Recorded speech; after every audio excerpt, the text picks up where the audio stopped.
You're listening to The Hardpoint with Onexpunchxdad and Code Rome's.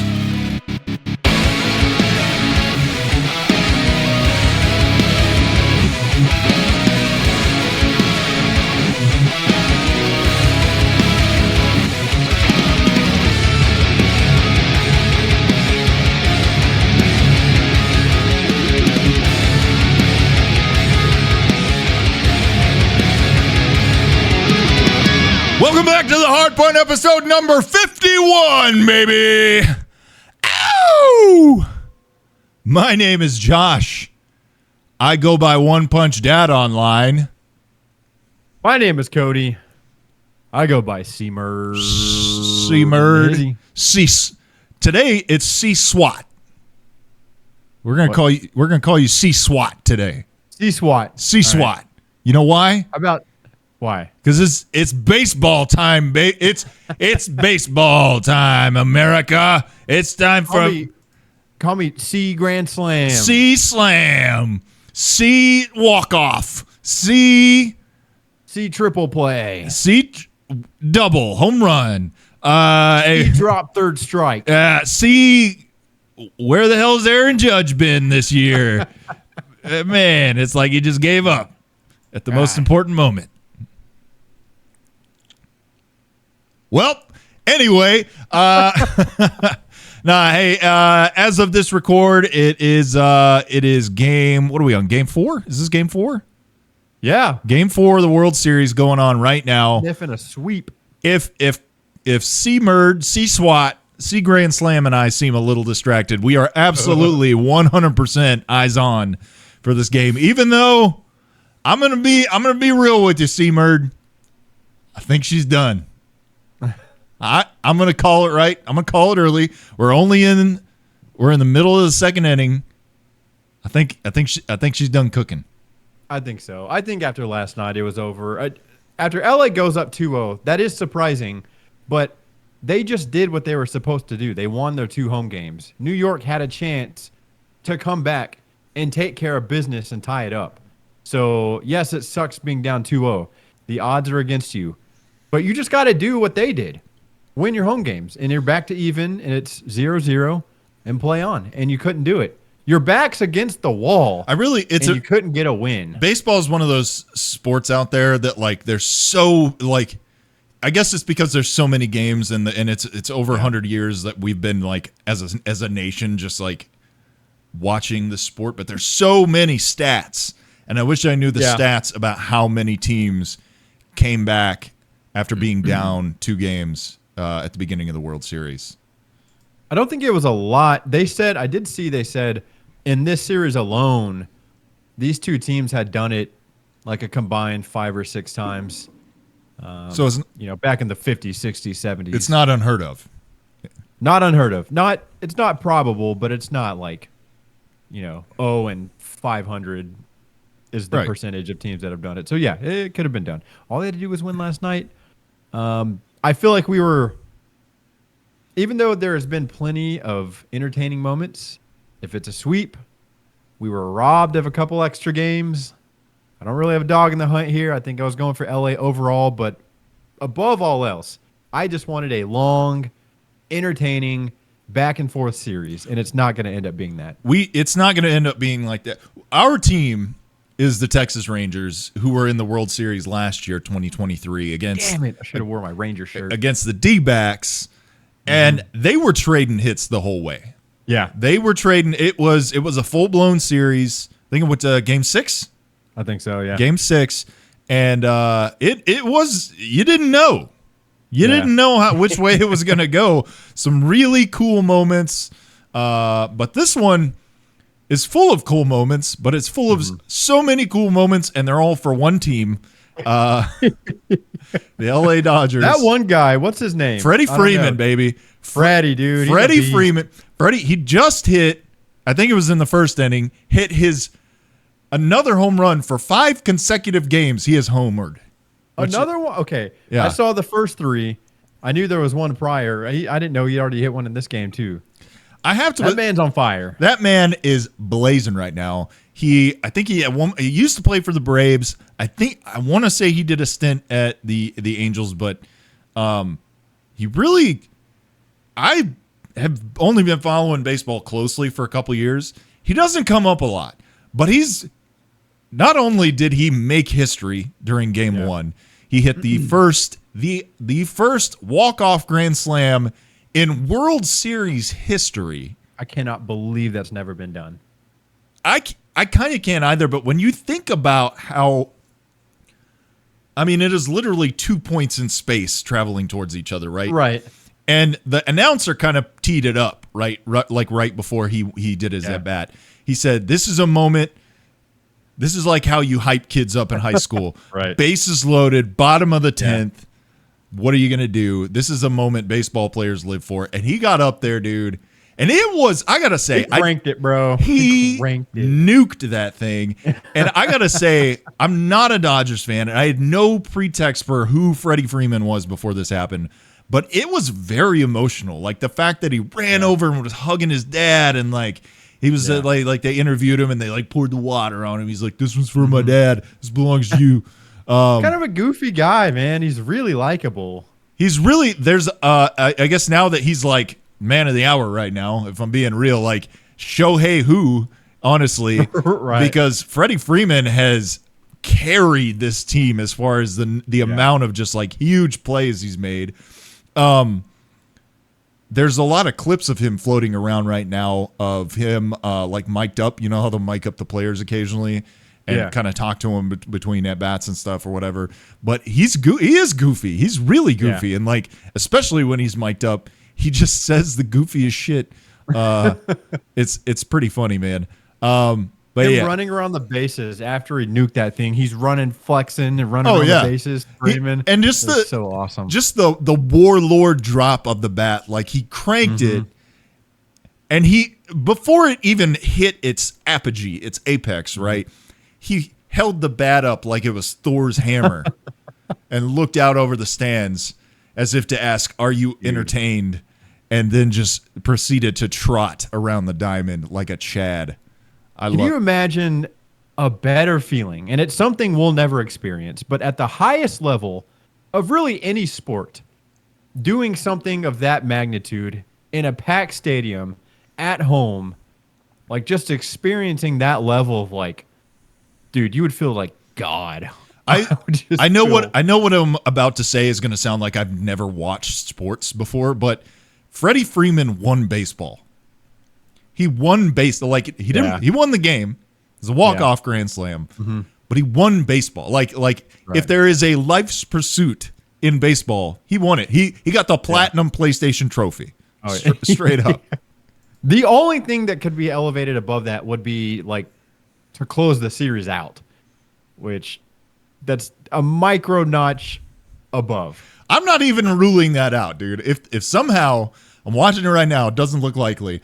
If for some reason the Yankees get a fire under their ass and they start putting wins up, and it does come down to a single game, a single moment, and Freddie Freeman's at bat, you better believe.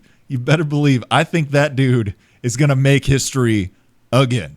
I think he would. I will go buy a Freddie Freeman jersey. I'll do it. I would rock Freddie Freeman merch, man. I'm so geeked about this guy. I am so, it's so fun. That's a fun thing about baseball. Like, your team doesn't have to be good. We're not going to talk about football today because y'all know who our team is. We're not going to talk about football today. Y'all know why we're not going to talk about football today. We're not having a good time in that department. You go in there, there's cobwebs, there's rats, the food is all dry, the drinks are flat. There's no fun to be had in football land right now. Our team did not do well in baseball this year, but we're still having a good time watching it. That's why I love baseball. It's different. It's just different. I don't know why. I think Mookie Betts is kind of cool too. Mookie Betts is cool. I've seen some of his swag about him. He's got a swag about him. I've seen some of his interviews. He seems like a chill dude. And look, Shohei is cool. All right, Shohei made some history of his own this year. 50-50, very cool. But between him and Aaron Judge, it seems like the most like they're I hate to say pinch hitter because I know he's their designated hitter or whatever, but It's like he's not there. No, he's done nothing. I'm not trying to say he's not good. I have not ever witnessed what makes him so great. And I was excited to get to see it in this series. And I haven't. I've never witnessed one shred of his greatness. I will say, it's a little judgmental on my part. He does not look like an athlete, dude. He looks like a 17-year-old kid, like pudgy kid. He looks like he knows where to find the ink at Office Yeah. Office Max or That guy Staples. doesn't look like he's making $70 million a year playing a professional sport. Extreme, and that's not nothing about his race. He's just incredibly unassuming looking. He is just very his arms are not jacked. Like Freddie Freeman looks like a baseball player. He's got just like a razor sharp jawline, Strong jaw, big white teeth. Just kind of like hey, he's like Buzz Lightyear in a baseball uniform. But yeah, Shohei is incredibly unassuming, but it just kind of speaks to I don't know, man. Like you look at I was on Wikipedia today, just killing time between not working, and looking at stats. Right, I'm just kind of went down a deep dive of just baseball world records, right? And you click the hyperlink on some of these players, and you get a dude who looks like he regularly eats nachos. You don't. I mean, yeah, you get your occasional your Barry Bonds. Like the whole Mark McGwire, Sammy Sosa era. Obviously, we know why they look like that. But yeah, for the most part, especially as you go farther back, you get some dudes who. Dude, this might be kind of a hot take. Baseball. You watched every bit of exercise they ever got in their life on baseball. Right. Like you watched it on television. These guys are athletes. I'm not trying to say they're not. But baseball, to me, feels like more of a specialized skill rather than a physical something. Football, basketball, all the other, you got to be in top physical condition. I don't think that's true for baseball. You just have to have your thing that you're really good at incredibly fine-tuned. My father could not run a mile to save his life. He's got a big belly that hangs over his belt buckle. Love the man. He can hit a nail into a 2x4 with one whack. And if you've never done that, it's a lot harder. It's a lot harder than it looks, and you got to have the skill and the muscle memory. And he's not like if we went to the gym, he'd be like, "Oh, this is kind of heavy." But if you gave him a nail and a hammer, one whack, baby, whack. Next, beast mode. Built different. I do want to draw, and by the way, Yankees just got one run in. Whoa, base, 2 outs. That's new. That is new. I want to draw our attention to somebody that his batting stance really stands out to me as weird, and it even kind of drives me insane. I don't like the way it looks on screen. He's got his ass sticking out. He's facing the wrong way, basically. He's looking at the pitcher with one eye. What's up with Giancarlo? Oh, Giancarlo Stanton? Giancarlo Stanton. Dude, have you seen that guy up to bat? Hold on. Giancarlo Stanton batting stance, not stats. Hold on. I want to see this. He putting it out there, man. Dude, right? He backing that thing up. Golly, come on. Wow. Dude, I mean, he is sticking his ass out as far as he can. He's cheeked, man. He's cheeked up. I have no doubt that he is fucking juiced, man. He's one of the few people that the baseball jersey actually fitted on him, arms tight. It's a pretty loose jersey. On most people, it's not like a fitted fit. You got the arms that are kind of, got a lot of flap over here. It fits him like what you and I's t-shirt fits like, kind of snug. I'm trying. So he's a unit for sure. I'm trying to think because Adolis Garcia, same thing, right? I mean, this is a dude who kind of falls into that Mark McGwire, right? Possibly juicing category of just a whopper of a man. Holy fuck, he's 6'6". Giancarlo Stanton is? Yeah. Oh my God, 6'6", dude. 245. He's a freak. No, I'm kidding. Whoa. That's a big dude. He has to bend. He's got to. You know why he's putting it out there like that? He's got to bend over to get in the box. That's why he's got to. I would not make fun of his batting stance to his face. We'll put it like that. No, because he'd be like looming over you, like, do you want to say something now? I don't know. I don't know if that's how he talks. I haven't seen it in interviews, but anyway, Quite the assumption, but love to see the Yankees getting a mouthful of dirt. I'm not gonna lie. I'm not a Dodgers fan, but yeah, I feel like of the two teams that I don't particularly like, the one I hate less is gonna win. So yeah. I do find it fascinating that they still require their players to be clean shaven. Hold on, the Dodgers require? No. The Yankees. The Yankees require. Yes. I've been watching, and I don't want to bleed too much. Well, you know what? Besides the mustache, I think it's beard. Maybe mustache allowed, but everybody's clean beard shaven. Is that like Yankee policy? So I've heard. Yes, if you play for the Yankees, you have to be like it's no beard. So, okay. We're going to roll into our What Are You Crushing? I'm just going to go first because it actually has something to do with what Cody just said. So I've been watching a documentary on Netflix about, what is it called? It is about the 2004 Boston Red Sox. It's on not Netflix? On Netflix, yeah. The Comeback or whatever? The Comeback. Thank you. I've been watching that. And you get a lot of history about both teams. For anyone who doesn't know, it's a show on Netflix. It's called The Comeback. It is about the 2004 Boston Red Sox and how they finally not only won a World Series but beat the Yankees in the World Series. Who just had them pinned down for years. Right. We're just smashing the Red Sox to bit. Anyway, you get a lot of history about both teams in that show, and I haven't seen the whole thing yet. But what I have realized about the Yankees is they are very, very steeped in tradition. The Yankees specifically, like they talk about, like when you put on the pinstripes, you put on those Yankee pinstripes. It means something, brother. You know what I mean? So that I didn't know that, and I might look that up here in a second, but that doesn't surprise me at all that the Yankees would say like, "Hey, we got it up just now." He says, "No facial hair other than a neat mustache." That's military stuff. That's crazy. Yeah. As I think about it, none of the Yankees have like long hair. No one with like I think you got to be clean cut, clean shaven. Basically like police officer standards. That's crazy, man. They have a look.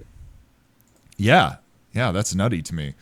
But yeah, that kind of makes sense. Yeah, the Yankees it is a very traditional what's the word I'm looking at? Yeah, traditional organization, I guess.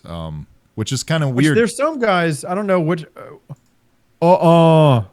Freddie Freeman up to bat. Oh man. I thought he launched one, but he launched it. It was caught. Some of these pitchers, I don't know his name, but there's some players that like it's like James Harden. Like part of their look is just their beard. Yeah. Obviously that's not going to trump the Yankees tradition, but I wonder if there's ever been any sort of friction or a guy who's like, I'm not shaving my beard, so I'm not going to play there. Yeah. If that's ever caused any sort of anything. That is a good question, actually, because I have to believe that, I mean, if the money's right, now the Yankees be paying. You look at Yankee payroll, a beard all of a sudden isn't that cool, man. They're itchy, a lot of upkeep, you know. I've been wanting to shave this thing anyway for a while. Yeah, it really is just in the way. It's not as in the way as $20 million or however much. Yeah. Good grief. But yeah, no, that's not surprising. But anyway, to go back to my questions, that's a pretty good show.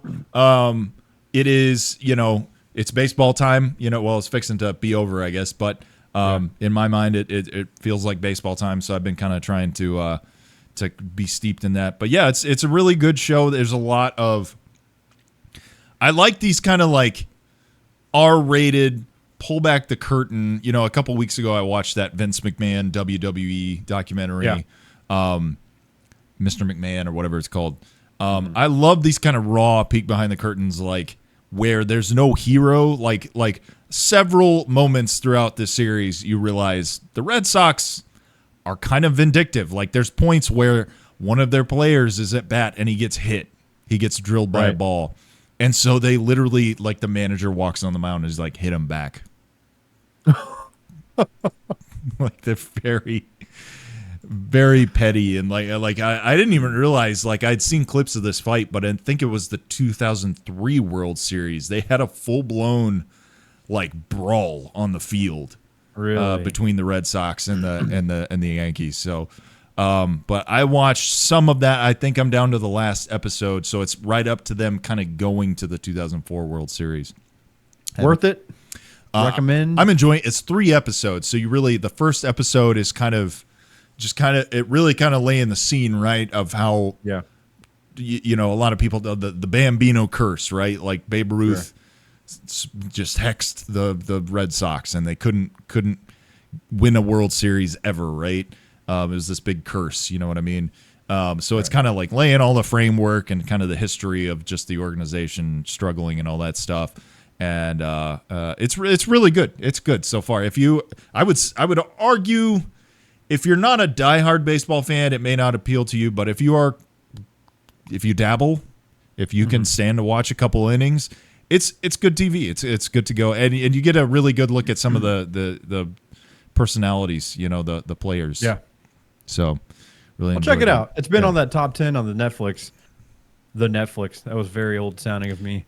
I've passed it. I've flipped by it every time I open Netflix. It's a good one. I would say if you got an afternoon by yourself, maybe the non-baseball fan in your house is out for the day, put it on. It's a good one. The other thing, since we're crushing, I will say is I'm still on Dave the Diver. I am still thoroughly enjoying that. Love the gameplay loop. That is my side game that I'm playing right now. We'll talk about the main game here in a second, but Dave the Diver, man, what a fun game to just have on the go. I'm loving that. You meet new characters, you open up new areas, and it's just a very good, like, feel good game to have on the go. You can pull it out, you can play for 10 minutes, you can play for an hour, and it's very satisfying every time. So shout out Dave the Diver. Have you gotten a feel for if you can actually, like, finish it, or is there a completion, or is there like an ultimate goal, or do you just kind of play and they keep throwing stuff at you? Right. No, I do think it is a thing where there is a story in there that you can finish. You play it in, there are chapters, like things, the objectives that you want to complete or whatever, that kind of do move the story forward, and you learn more things about. I played a mission last night and went back to my sushi restaurant, and I got this whole, like, essentially a cutscene. It's not really a cutscene. It's like kind of like motion comic type stuff with written text, but this whole backstory for my sushi chef and like why he is the way he is. He's kind of like this stoic, like Samuel Jackson kind of very cool, like, sushi chef. But I got like his whole backstory, and I went back to my restaurant. You know what I mean? I was just playing the loop.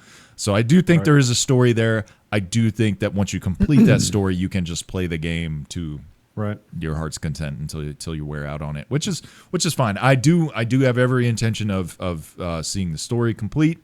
I will say this, and this is the last thing I'll say before I kick it to you, and I'm sorry I'm crushing kind of long here. It has really changed my perspective as far as, like, games that I finish. I am having so much more fun with the handheld method of playing games, and it has really, really opened my thoughts up to something that I never thought I would do, which is I'm thinking about investing in a Steam Deck. Are you familiar with this? I know what it is. I'm not much more familiar past that. What it offers. Is it like a mobile PC? Like anything you could play on PC, you can play on that, or? Essentially, yeah. I think there's some games that have a little bit more like stringent like system requirements. Sure. That maybe don't run so well. But there are games that they're certifiably, good grief. They're certifiably run well enough on the Steam Deck, and they do have an OLED offering, which I was actually on the plane coming back from South Carolina a couple weeks ago, and the guy next to me, I'd never seen one of these in action, but the guy next to me pulled his out and was playing a fighting game. I want to say it was Marvel versus Capcom or something. So it was a little cartoony, but it looked very clean. It looked very good. It looked really good. Now, is it like streaming, like something like the PS Portable or whatever, or is it actually? No, so they have 512 and 1 terabyte storage sizes. Obviously, the price kind of scales with that a little bit. Right. I'm honestly thinking that if this is something that I want and I travel enough for it, I do want to kind of just chill out for the larger memory bank and the OLED screen. So might be kind of saving my shekels, not shaving my shekels. Man, there's nothing worse than running out of memory on gaming consoles or anything like that. Well, and you don't think about like even the old having to like, well, I want to play this. I'm like halfway through this. I still haven't really given this a proper shot.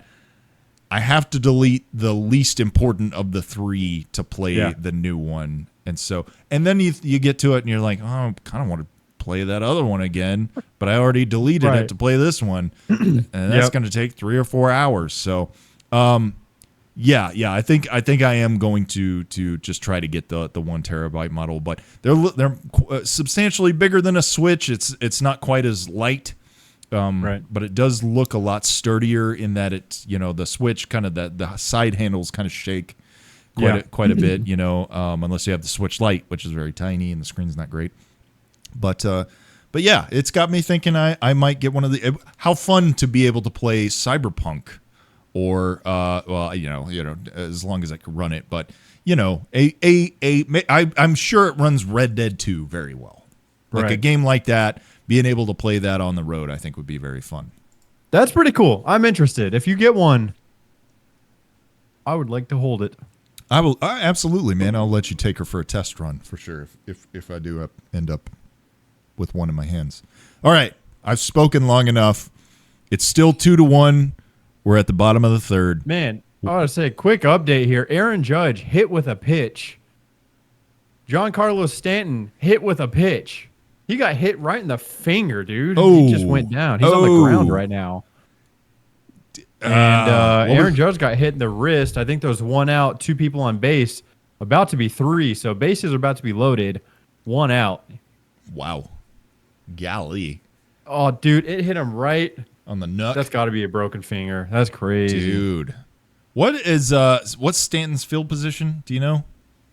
I don't. I don't have any of that shit committed. That sounds like an advanced baseball question. We're not there yet, folks. Next year. My last observation on here, I just saw a thing on the wall for a Motorola Razr. Are they bringing the Razr back? Apparently. Really? I've not seen that. It's kind of been back. Oh, real quick, and I'm this is not me like absorbing your crushing or anything. You're good. I want to talk about the fan interference thing a little bit because we got started. So game 1 was it the Yankees put one up and a fan reached over the fence, and snatched it and caught it, and they ended up letting that guy walk. I think they walked him to second base, right? Something like that. Mm-hmm. And then it happened again tonight. We had fan interference again tonight. No, I didn't see it. This was more like a fan assault, dude. Like Mookie went up and had it in his glove, and the fans had him by the arm. 2 people had the player by the arm and were ripping the ball out of his glove. I'd never seen anything like it. Dude, let me tell you, sports fans in general will rip your face off. Yeah. But I have to imagine Yankees fans in their home stadium, everything on the line, and you rip a ball out of their player's hand, they're going to rip your whole skin off. They're going to flay you alive. Once you better put a paper bag over your head and hide for the rest of your life, probably, because it's already on camera. There's some diehard fans with that database like, I think we're getting close, guys. We're going to find out who ripped the ball out of Mookie's hands. Oh, man. Anyway. Well, it would have been a Yankees fan ripping it out of a Dodgers player, right? So Oh yeah. Mookie's the Dodger. That's right. See, So that's probably why they. I get them backwards. But even still, bases loaded, 1 out. So we'll see if this gets interesting. We'll see. Do we? All right, I'll make my crushing quick because I want to get on to the more exciting. 2 quick things. One, all right. have you heard of a song called "Renegade" by? God dang! I cannot believe I just blanked on the freaking. I've been listening to it all day and had this ready. It's my fault because I went too long on my crushings. Styx, STYX.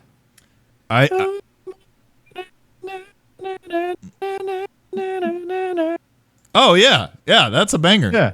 Really? Or are you being sarcastic? No, I'm not being sarcastic. Oh, yeah. That's a good game. That's a good one. Yeah, Dude.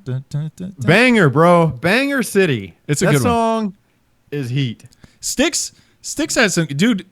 Mr. Robato's a good song. It's fun as I hell. don't know that one. Oh. Domo arigato, Mr. Roboto. Let me get back just where I need to. You never heard? Maybe I'll listen to that one. But freaking Renegade's badass, dude. It is groovy, man. It's got a jam to it. And the second part on the chorus, it's like this offbeat. I don't know what part of the drum is like the high, like ting, ting, ting. Yeah. But it's like It's like the offbeat ting. The ting, offbeat, and yes. Yeah. Ding, It goes ding, so hard. ding, ding. Yeah. So anyway, Renegade, 2 thumbs up.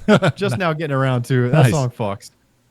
And then the other thing, very quickly, I haven't started crushing yet, but I'm going to go back and re-crush season 1 of Severance in preparation for season 2 of Severance. Yeah. Have you watched Severance? I have only watched 1 episode with you. Right before you got married. Oh. It's You watched Severance and John Cena. Peacemaker. Yeah. Boy, that was a time of my Severance and Peacemaker go hand in hand in my mind because it came out at the Grand Slam. Oh no! Oh no! 5-2. Oh my God! Did he get the Grand Slam? Who was it? Volpe. Wow! Wow, dude. Here, let me. I don't believe real it. quick. Do you believe in All right. miracles, Yankee fans? Oh, dude. Answered back. Grand Slam. That's crazy. We're only bottom of the 3rd. We'll wrap this up and we'll be able to watch the finish. Hey, That's crazy. Actually. We got nothing but time, but man, I worry if they ain't caught a wave in a few games. I wonder if they're gonna ride this out. Anthony Volpe. Volpe. That's pretty cool, man. Maybe there's nothing cooler than something crazy happening at home, and you just see the sea of arms. It's so bad. Maybe get your wish, man. Maybe they're gonna start trading hits now. Anyways, Severance and Peacemaker in my mind are tied because they came out at the same time. Yes. And I watched them simultaneously. Yes. They had such different vibes where I would watch one episode of one and then watch the next of the other, and I watched them back and forth like that. So they're like intertwined. Sure. Anyway, Severance, I would highly recommend it. It's on Apple Plus. You'll probably have to subscribe, but pay the $5, watch it in a month. I think you would like it. I really do. And that was 3 years ago. That came out. I will say, the showrunner for that is Ben Stiller, and I love Ben Stiller. I think Ben Stiller is a lot of fun. I love Tropic Thunder. I love Zoolander. I don't think Ben Stiller's not in the show, right? It's Adam Scott is the main guy, and then they've got some other fairly notable actors. But I definitely I see the appeal. It's so vibey, and it's so it's just a mood, man, and it's so mysterious, and it's kind of slow pacing, but you just have this. There's just a giant question mark over everything the entire time. What is going on? So I would recommend that. Tee up real quick as maybe a closer, just for anyone who's not familiar at all, just coming in blind on Severance. What is the basic premise? So kind of the high level view of it is there's this company, and if you work for them, you undergo this procedure voluntarily that basically separates your personal life and your work life. So when you're at work, you're an innie and you have no idea who you are on the outside, what your life looks like, who you're married, if you're married, where you live, do you have kids, what you drive. You have no idea. Every day, basically, you show up to work, and then at the end of the day, you get in an elevator, and then boom, it's the next morning, and you're walking back into work. Same thing for when you're on the outside. You're an outie at that point. Same concept. You have no idea what you do at work. You don't know what your job is, your coworkers, what you do. And every morning, you go into an elevator, and then boom, it's evening, and you're walking out. That's nutty. And there's more to it than that, but that's kind of the basic premise of it. And it's very controversial within the show. People that work for this company, you know, there's people that think it's great. Other people are very against it. And it's just kind of this big mystery of what are they doing inside there. You know, the same person can basically be two different people. Because the outie, if he wanted to quit this, the innie has to be the one to do it. But it's kind of two different people. So you can't, as an outie, walk in there and quit this job because you don't have access to that side of you. So if that makes sense. You see what I'm saying? Yeah. Yeah. So Spooky. you don't know what's like, you might, as an outie, want to quit this job, but every day you still have, you know what I'm saying? Like you can't quit because you can't be that person on the inside. No, that's... Anyways, it's great, man. 10 out of 10. But season 2 coming out, I think January or early next year. So good time to hop on. Amped to crush. Hell yeah. Can't wait. Let's dive right in. Big week in video games. Yep. Specifically for the Call of Duty enjoyers out there, which you guys know if you watch the show for a long time. Cody and I love Call of Duty. It is, I've said it already, but it is our namesake practically. We love playing Hardpoint. Call of Duty Black Ops 6 is here now. It has arrived. Cody, I'm going to kick it to you. What do you think, man? I think you've had the most hands-on campaign and multiplayer mixed experience with it. Tell us how you're feeling with it. I didn't play the beta at all.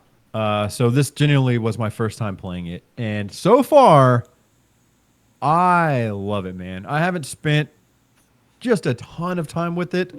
I played it over the weekend quite a bit. The campaign, I'm loving it, man. I'm having more fun with this campaign than, like, I don't remember the last campaign I saw all the way through. It is awesome. It lives up to everything that I've read about it. So campaign fun.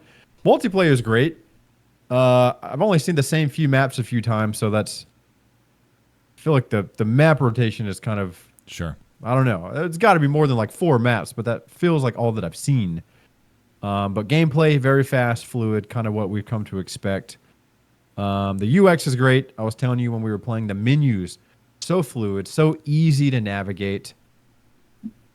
I like it. So far, early returns for me at least would be 2 thumbs up. I can't wait to get back to the campaign. I've been thinking about it a lot. And multiplayer is just as satisfying as it always has been. It feels like an extension.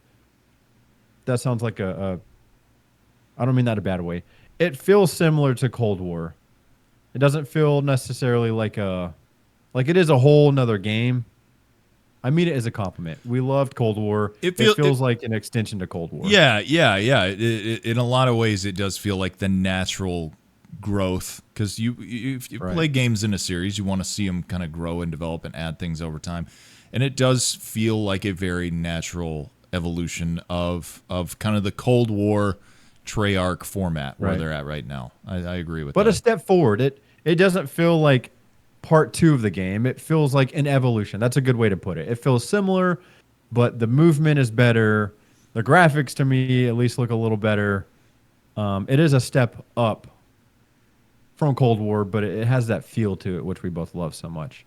I agree. And, you know, it's coming from, I think, aesthetically, for a long time, I preferred Modern Warfare. There was something to it, just had a cleanliness to just graphically and just kind of the movement and the gunplay and all that stuff that I think the Black Ops side of things, your you know, we'll say Cold War, for instance, kind of lacked.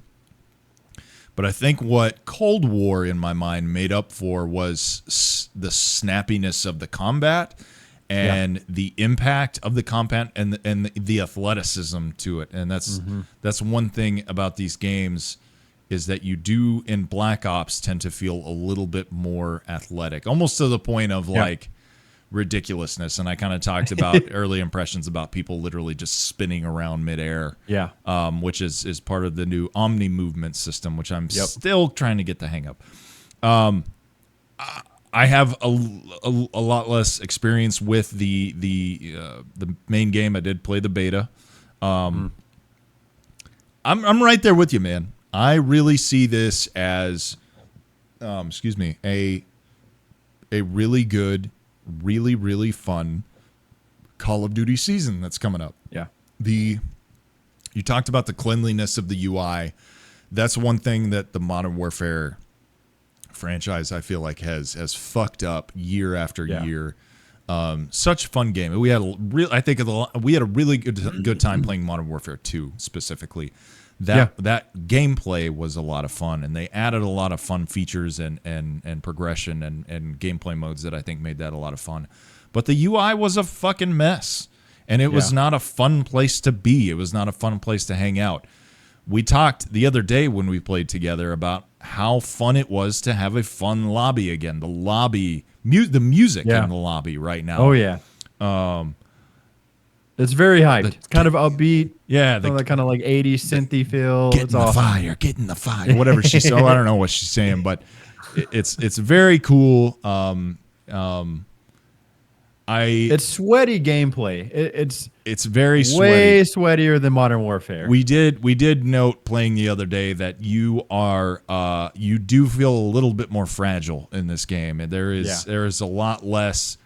It's a lot less forgiving if you're just going to jump out there and start slinging bullets. So, but one thing that I love that they implemented, and this was always a beef I had with Cold War coming off of the Modern Warfare model, was being able to peek. I used the peek mechanic in Modern Warfare quite a bit, and it was something that was an actual button press. In this game, it's automatic. So if you come up on a corner and go into ADS, your character automatically tilts and looks around the corner, which I think is really cool. It's so smooth, especially when you're traversing like corner after corner after corner. It automatically goes back and forth around these corners. It's so clean. Exactly. And I honestly, listen, from a hitbox perspective, I don't know how much cover I'm getting when I do that. Maybe not that much. Maybe you can still see enough of me that it's like, no, you're there. Yeah, gotcha. But it makes you feel a little bit more immersed in the gameplay. Mm-hmm. You feel like a operator or a Spetsnaz guy or whatever you're supposed to be. You feel that a little bit more, and it does make the game feel a little bit more immersive. Yeah, I'm with you, man. I have not tried the campaign yet, but I'm excited to try it. A good review from you goes a long way for me, so that is something. And I to be clear, I think I played some of Cold War's campaign actually recently when I was laid up on the couch sick. It wasn't bad. Then they tried to add some kind of choice to it and some open world elements. I wouldn't call it an open world game, but they did add some elements where you could go around your little hub area and kind of talk to people, which was kind of cool. But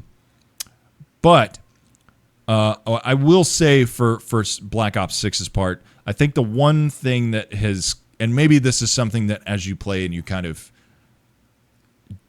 unlock things, that it gets better.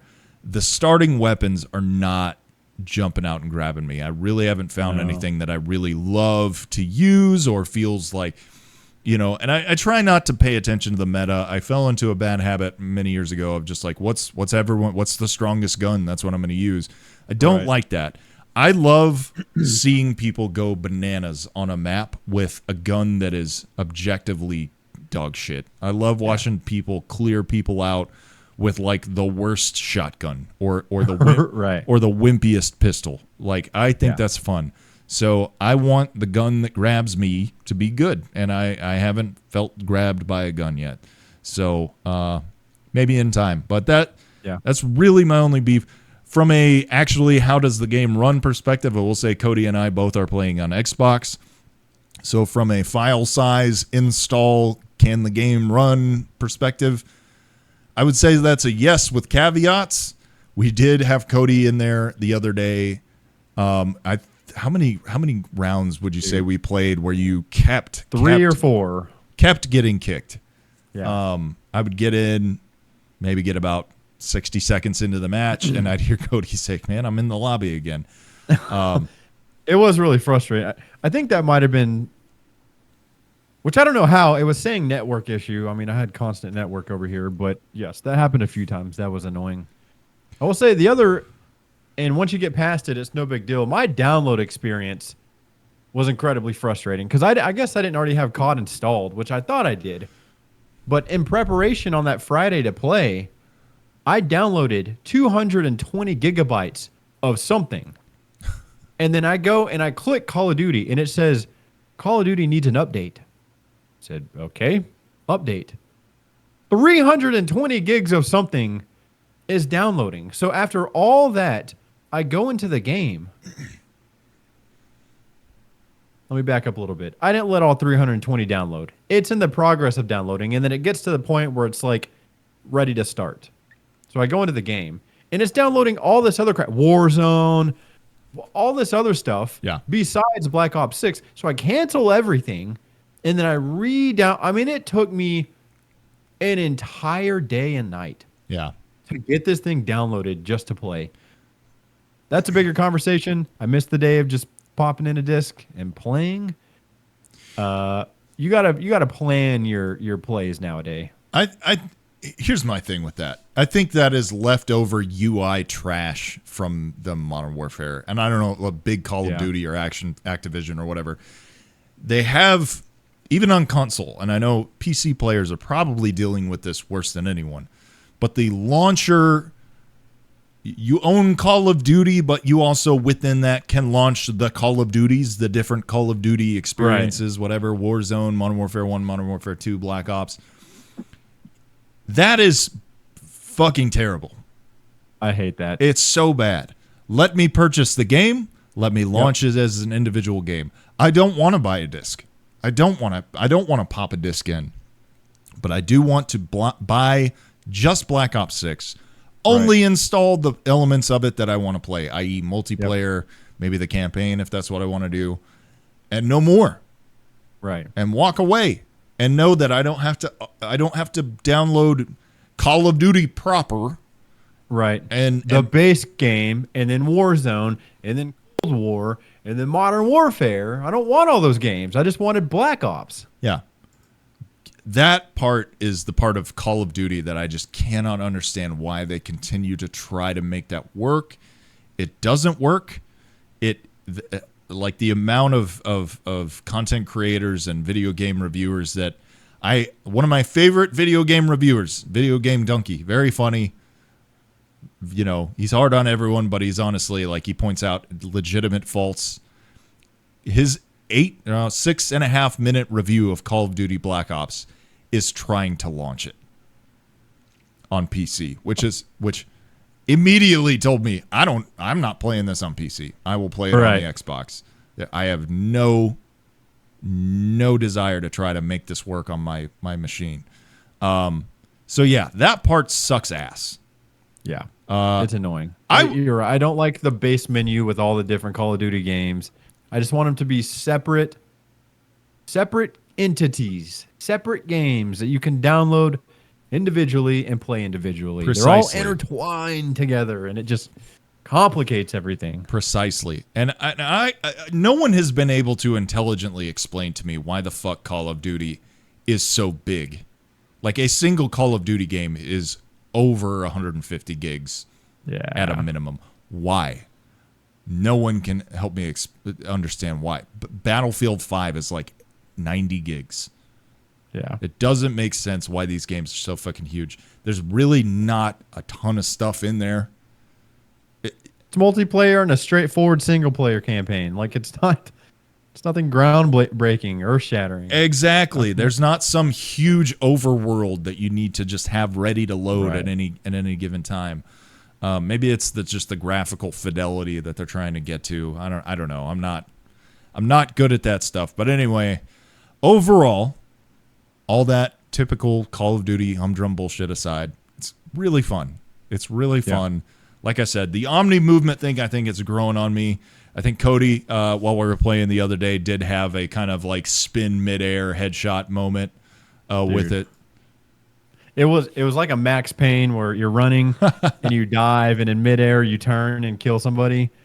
It sounds kind of like gimmicky and not like a big change, but it really does feel like you can pull off, I don't know, way more dynamic moves, and the movement feels a lot freer, and yes, it feels not so kind of stiff and video gamey like the old ones did. It feels like you can freely move and kind of pull some cool stuff off.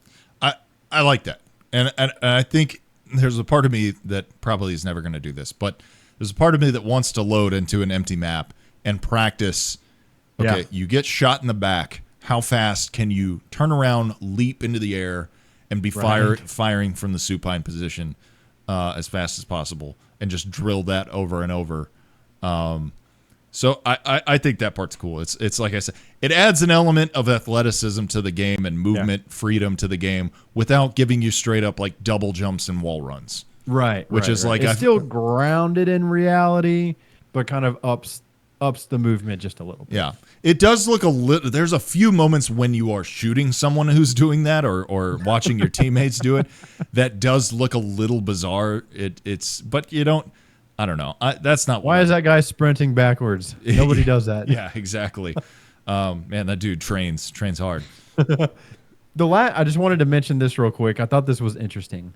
Did you see how much money they lost by putting this on Game Pass? No, actually, that's a good point. Before you answer, this is the first Call of Duty to launch free. If you have Xbox Game Pass, it's on there. You can just have it. No, how much money did they lose? I'm going off memory here. These are round numbers, but it said something to the effect of it brought 40 million new Ultimate Game Pass subscribers, but lost like 160 million actual copies sold. Like, it financially was apparently catastrophic. I mean, I would imagine that for their Xbox market especially, that is all of it. Yeah. That's I mean, that's got to be pretty much I'm checking my privilege here. I know everyone who has Xbox can't necessarily afford to have Game Pass, but I would say the majority of people who have an Xbox probably have it for Game Pass at this point. I think that is really the only draw. Like, if I'm a kid who doesn't have a console and I walk into a store and I'm making a critical, so maybe I'm an adult, not a kid, but I'm making a critical decision about what system I'm going to buy. If I'm buying that Xbox, it's because I can get Game Pass on it. Right. So it does stand to reason that they did lose a chunk of change. Now, do they make that back on the Ultimate Game Pass sales? I mean, maybe. It doesn't cost us. I mean, over time, maybe they do, because if you buy a year of Ultimate Game Pass, right, as opposed to just a one-time purchase of Call of Duty, so maybe a year from now, Xbox is like, I told you so, buddy. Yeah, maybe so. Maybe so. I way inflated those numbers too. So it said they gained about 4 million subs at the cost of 6 million lost sales. So I think I said 45 and 160. I was way high, but still, it's about 2 million net negative of what would have been if they just sold the game, apparently. Yeah. Like you said, in a year, maybe they'll be laughing. I don't know. Game Pass, kind of expensive now. They're $19.99 a month. They're doing the Hulu Netflix thing of we got you by the ball. I remember my first year of Game Pass cost me $1 for the whole year. Dude, I don't carry it constantly because I don't play constantly. I will just buy it if you and I have plans to hop on, or like this, if there's an occasion, I'll just buy it and kind of do like a month to month, and then when I go out of my video game mode, I just cancel it. I don't carry it year round. But yes, every time I seem to go get it for the month, it's more expensive. Yeah. It was like 10 and then 15 and then 17 and then 18 and now it's 20 and it's like, holy fuck. Yeah. Prices are creeping, baby. It's 2024. Whatever. $20 though for Xbox Live and the game basically felt pretty good. Yeah. Yeah, it's not bad. If you got Game Pass and you don't know how you feel, yeah, you just pop it in. Well, I say pop it in. Take a whole day and a half like Cody did and get it downloaded. And, yeah. When I'm the president, Game Pass, $10 again. Kamala, she wants it to be $25 for Game Pass, she said. I said, no. When I was president, it was $1 for a year. Did you see him on Rogan? I did not watch him on Rogan. I'm not a Rogan regular. I'm not either, but if I see Trump on Rogan, I'm clicking it. Whoa. A door got open. Again. What do you need? I've been invaded. No, it didn't. Oh my gosh, dude. He just looks so old there. No, I know, man. Don't remind me. Dodgers just put one in. That's good. Oh, I must be behind. I am behind. I rewound it for the Grand Slam. Yeah, I didn't watch the whole thing. It's 3 hours. Oh, no. Yeah, no. I watched 10 minutes. I watched him on Theo Vaughn. He went on Theo Vaughn's podcast, and I did watch that. It was pretty short, and they were kind of softball questions that they were asking. He talked about his brother who passed away a little bit, and then, I don't know. Apparently Rogan, he didn't like fire any fastballs at his head, but apparently he pushed back on some stuff, and it wasn't just like a total lay down ass kissing conversation. Yeah, Rogan doesn't seem like Rogan seems a little more in the know than Theo Vaughn, bless his soul. But yeah, it doesn't stand a reason that he would pull any punches with him, which you shouldn't. If these guys are gonna be all talk about free speech and all this that and the other, don't pull any punches for anybody. Keep it fair. Keep it fair, boys. That was a fun episode. I don't know if we should do any write-ins this week. I know I'm feeling pretty good. I kind of want to get to this World Series, so I'm gonna let's do it. I'm gonna high five you on that one. Hey, thank you guys for tuning in. Again, Black Ops 6. I think we're enjoying it. Look forward to hopefully some streams here in the next week or two. Yeah, maybe do some check-ins, like a weekly Black Ops check-in. Yeah. We'll get Cheek Beater in there. We'll get some long play going. Hey. Nothing set in stone on this World Series, so we'll see what happens. Could very much be a longer World Series like Cody was hoping for, but come on, Yankees. We'll see. Just for one game. Just draw it out. Yeah, let's make it a fight. No one wants to see anyone get swept, I guess, unless you're a diehard Dodgers fan. But yeah. Thanks you guys for tuning in. Keep those write-ins coming. We always enjoy them. We'll stack them up next week. Maybe we'll do a longer write-in portion for next week once this is all said and done. Is Shohei a lefty? I did not know that. I don't know. Yeah, fun baseball fact about lefties though, and we talked about this while we were playing playing Call of Duty the other day. So, game 1 of the World Series, Freddie Freeman and Kirk Gibson it was 36 years ago, I think. I'm bad at math. Same exact minute, same game, both hit walk-off home runs. That's crazy. Both playing for the Dodgers. Both lefties, both injured, both hobbled. Slamming them baseballs, man. That's crazy. This guy pitching right now for the Yankees, this side-armed, left-handed guy, have you seen him? No. Looks like an old man, dude. He has the craziest sidearm release. Let's get off, go watch. Check this dude's fucking throw out, dude. It's crazy. I'm gonna go. He does this little hop afterwards. It's so funny. I got to see this. All right. Hey, thank you guys so much for tuning in. Episode 51. We hit 1 year next week. We're going to do something special. Don't even know what we're doing, but we're going to figure it out. Be here. But yeah, be here or be lame. Thank you guys for tuning in. Baja blessings on all your heads. Good fist. Go baseball. Hooray. Everybody have a good baseball. Everyone enjoy your baseball, people.